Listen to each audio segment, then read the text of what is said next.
Hi, welcome to my channel, See Mary Meg, and today I'm going to be showing you how I made this cheese board or serving tray, whatever you want to call it, and mine is food safe. So to start with, you're going to need to have your piece of wood. I just bought this at Hobby Lobby. I think it was on sale actually, so it was like half off. You could also use a piece of wood from like a hardware store. Just make sure it's not treated lumber. And next you're going to need a sander. You don't have to use an electric sander, but I have one, so that's what I'm using. And you can use just like a piece of sandpaper or a sanding block too will work. But this one was only like 12 bucks at Walmart. And so you'll also need the handles. You also need the handles of your choice. I bought mine at Hobby Lobby, and I also bought matching screws. And I didn't need a drill for these ones. I just used this screwdriver that I have. This wood was soft enough. Like I said, I didn't need a drill. Some people might, I guess, depending on the kind of wood you're using. And then the last thing you need is food safe mineral oil to finish the wood off. And that's what keeps it safe to put food on it. You can't put food on top of any type of like clear coat, like polyurethane or clear acrylic or anything like that. It's not food safe.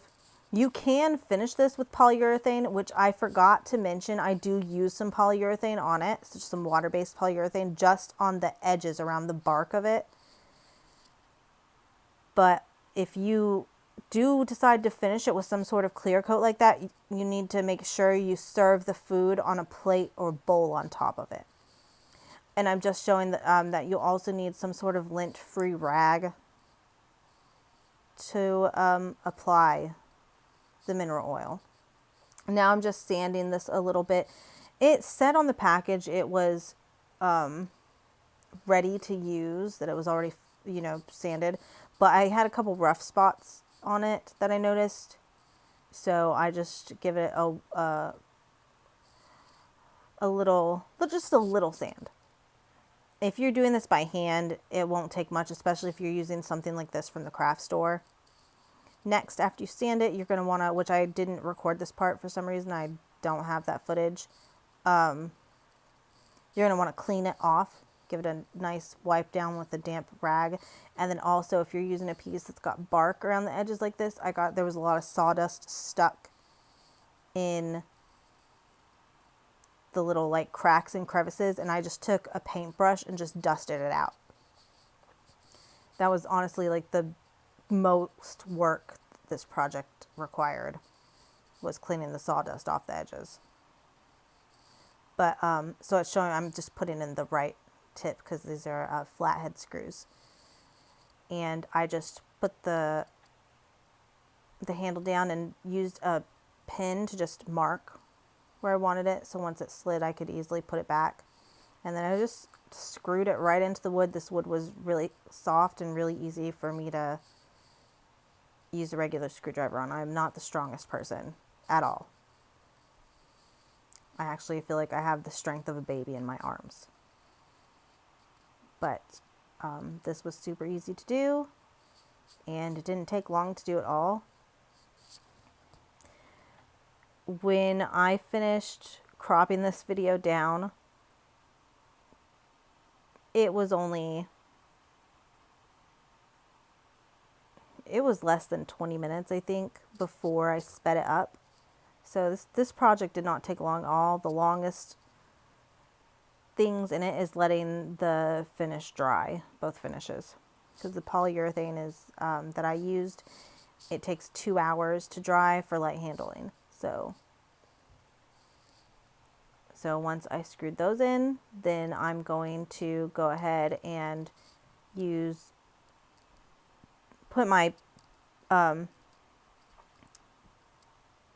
put some newspaper underneath this so it doesn't get on my seat. And I'm just using this water-based polyurethane to go around the edge of it. And I'm using a little sponge brush. You could use a regular paintbrush too, but that's just what I had near me. So that's what I grabbed. The paintbrush that was sitting next to me, I had used to dust the sawdust off the edges. So, and you're just going to take this all the way around the edges. And I also took it just a little on the dark color on the top. I didn't finish the bottom. You probably could. I didn't think it was really necessary. Something though that I wish I'd had that I don't are like those little felt, like sticky. It's sticky on one side and it's like felt on the other. And it's like for you to put on the bottom of stuff. I wish I had some of those. You know, kind of gives it like little soft feet so it doesn't scratch whatever surface you put it on. So that's something you could add to it if you want, or even if you wanted to give it some kind of feet. I'm sure you could use some sort of knobs or beads or something to just change it up and make it a little different. Cats and kids passing by. Yeah, see, so I'm going kind of around the edge of it too a little bit. Just a teeny tiny bit. Because I don't want this touching anything where food is going to set on it. Especially since I'm probably not going to keep it. I'll probably give it to someone else. And I want them to be able to serve things on top of it without worrying about that. So, and then of course I let that dry for a few hours. And now I'm just pouring mineral oil onto my rag and then rubbing it onto the board. I didn't want to pour it directly on it because I set the bottle on it earlier and you could see I just covered it up. There was a little spot there where the bottle had been sitting and it like didn't go away. So now there's a little bitty darker spot there. So I just thought it'd be better to put it on the rag first rather than just squirt it onto the board and then rub it in. And I used a pretty generous amount. So what you do with this is you rub a generous amount, you let it soak in for the time on the bottle. I don't remember what this one said on it, but there's instructions on the bottle. And then you come back and you wipe off any excess. I did not have any excess on this. It soaked it all up. And see here, I am struggling to get around the handles. So I start off by trying to use my finger and then I'm like, oh, duh, I have brushes over here that I can use. And yes, this looks like a paintbrush, but it's not. It's from my cake decorating stuff. So it's only used for food types of situations.